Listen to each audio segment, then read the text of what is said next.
இதற்கு முன் பாடத்தில் முதல் எழுத்துக்களை பற்றி பேசினோம். இப்பொழுது சார்பெழுத்துக்கள். சார்பெழுத்துக்கள் என்றால் என்ன?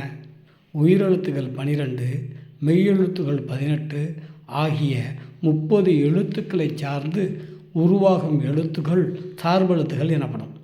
சார்பெழுத்துக்கள் எத்தனை வகைப்படும்? அவையாவை. சார்பெழுத்துக்கள் 10 வகைப்படும்.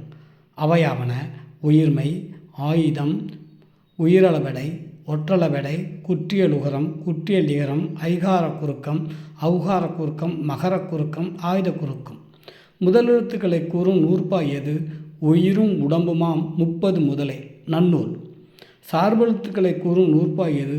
உயிர்மெய், ஆயுதம், உயிரளபு, ஒற்றளபு, அகிய, ஈ, உ, ஐ, ஔ, மகான், தனிநிலை 10ம் சார்பெழுத்து ஆம்.